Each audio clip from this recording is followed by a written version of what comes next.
The story I'm about to tell you is one of my favorites.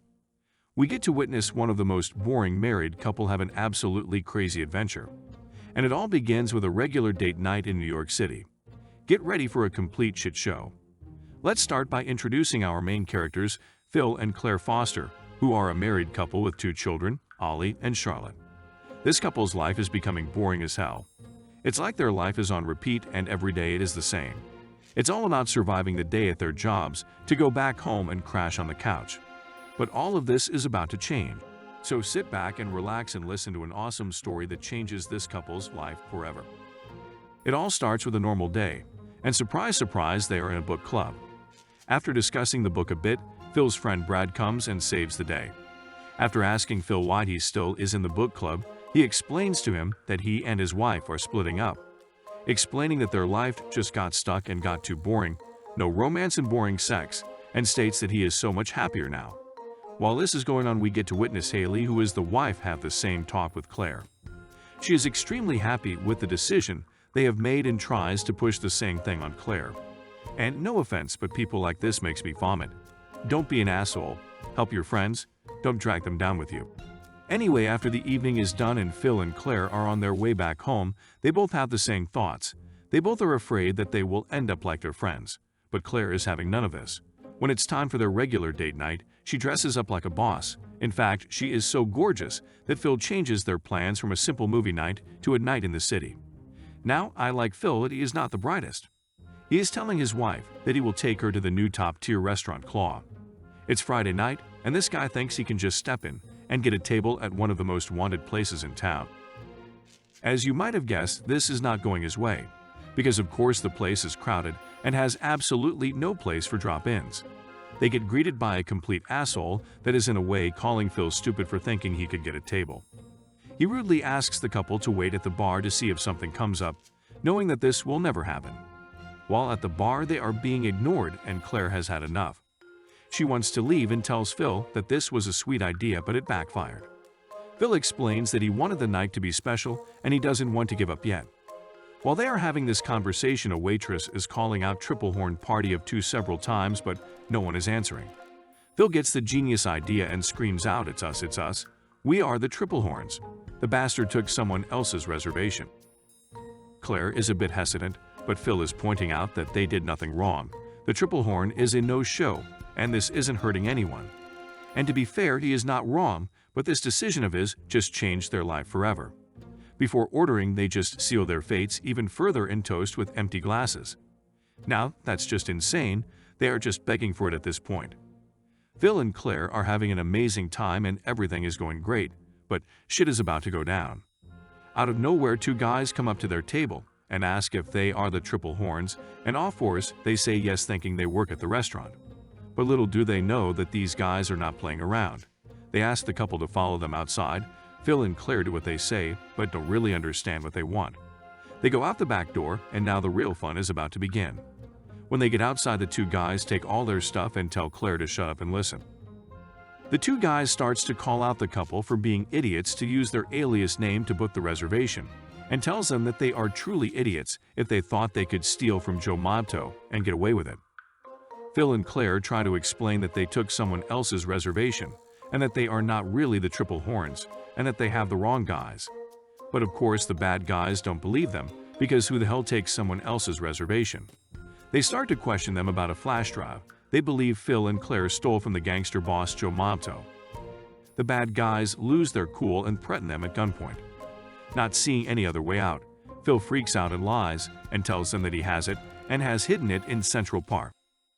It's time for a field trip to the park. Our main guy, Phil, thinks he got the plan all figured out and continues with the lie when they get there and tell them it's in the boathouse. When they get to the boathouse, the couple manages to outplay the bad guys and with some quick thinking, knocks them both out with an oar. They run for the hills and manage to get their hands on the slowest boat in the history of boats, but somehow still manage to get away from the villains. While getting shot at, the couple successfully escape from the park. Phil can't keep his cool anymore and starts to vomit in the streets of New York City, and to be honest, I would probably do the same. I might even have to change my pants. But anyway, the couple do the one thing we would all do, they go to the cops.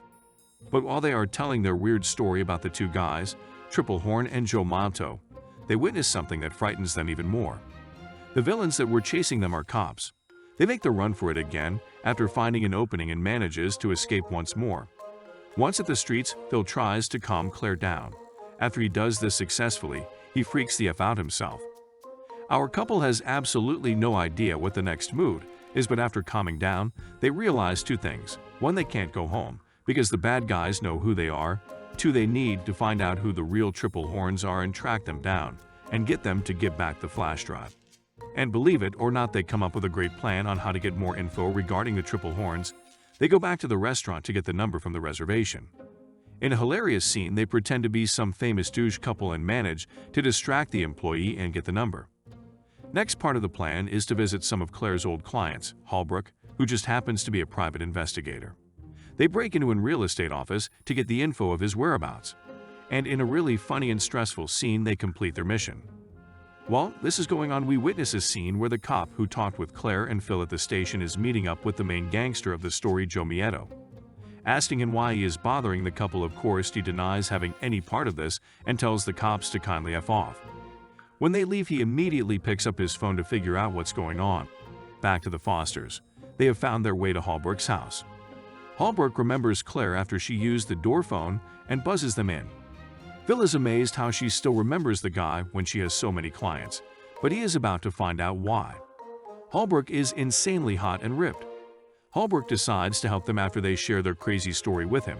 But before he does this, they get interrupted by his even hotter date, who asks if they are going to join them for sex.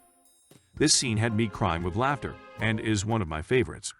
Anyway, Holbrook ends up helping them find the address to the Triple Horn using his equipment. But when they are about to leave, they hear someone ringing on the phone door. It's the two bad guys from before. They have tracked them down after realizing it was them who broke into the real estate office.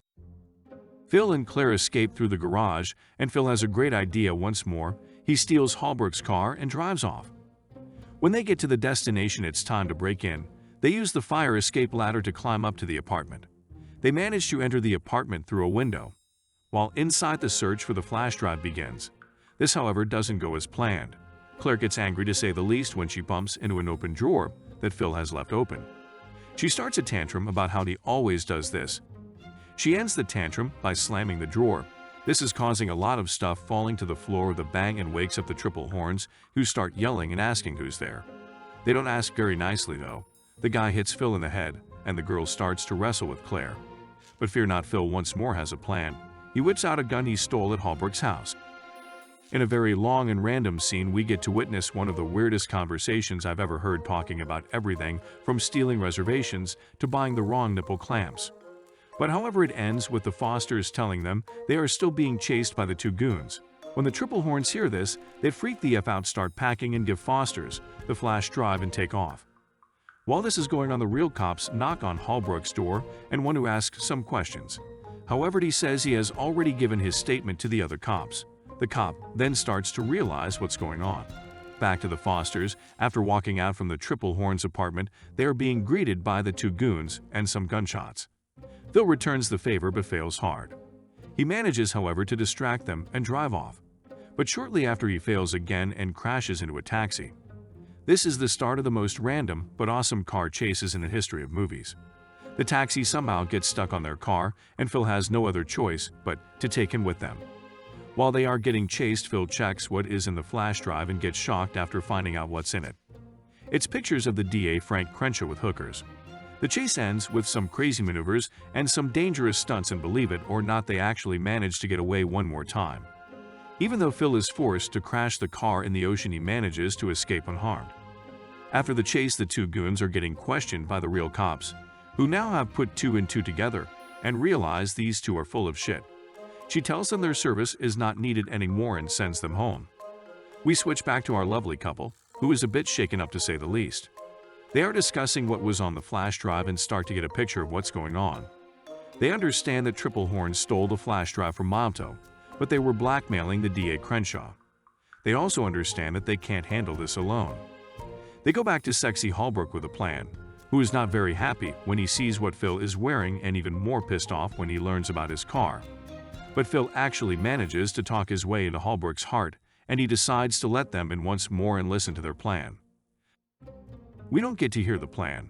We only know that the couple is on their way to the place the triple horns got the flash drive. It's a strip club named Hippo. They get past the guard by convincing him that Claire is a new girl and Phil is her pimp. They play this act in the club as well. Claire puts on an outfit to get into VIP room where the DA Crenshaw is hanging out. Crenshaw is very picky, but Claire's outfit is enough to get her to be accepted, and believe it or not, he wants Phil as well. The guard lets them into the VIP room, and now the easy part is over. Phil and Claire must show their skill set in order to get close to the target. To put in his own words, they have to earn the privilege to be there with him. They realize they have no choice and start up the worst show I've seen in my life. I don't think you can be any less hot than they are. Needless to say, Crenshaw is not impressed and asks the guards to escort them out. But the Fosters convince them to give them one more shot. And don't ask me why or how, but this time Crenshaw loves what he sees. He is mesmerized and loses it completely. He is overwhelmed by their robot sex dance, or whatever you want to call it, and calls them forward. But get instantly disappointed when he understands why they are there. They tell him about the flash drive and introduce themselves as the Triple Horns. This was not the smartest move because in less than a second, they have guns pointed at them from every direction. And hey, what do you know, it's the same goons as before. They get escorted to the roof to talk more in private. When they reach the roof, Crenshaw immediately starts to threaten them and tell them all the nasty things he will do to them if they don't give him the flash drive. Phil remains calm, however, and explains that if they do not reach out to Holbrook every hour, he will release the information that is on the flash drive. Out of nowhere, the roof door flies open and out comes Joe Momto. Untouched by this, Phil speaks in calm tone that Joe was expected, and he has understood that Crenshaw has absolutely no idea that it's pictures of him that are on the flash drive. Phil plays it really smart and plays them against each other. This works really well, and they both start to freak out and are now shifting the focus away from the Fosters and focus on each other. Now, the real heat begins. Joe Momto takes out his gun, and all others follow him. It's now a death stare, and all are pointing guns on each other. Phil, however, is still calm and asks his wife to count to 3. And so she does the same technique you use on kids, screaming at the top of her lungs with a firm and decisive tone. This works extremely well, and by the time she is about to say 3, a helicopter shows up together with the police force. Phil has outdone himself with this master plan, and they somehow have survived this nightmare, and it's finally over. The icing of the cake is that Phil recorded all of it and gives it to the police for evidence. What a god. The movie ends with the bad guys getting arrested, and our couple is finally going home. The funny thing is that this crazy night brought them closer together again, and before the movie ends, they get so excited that they start to get it on outside of their house. The fire is back, people.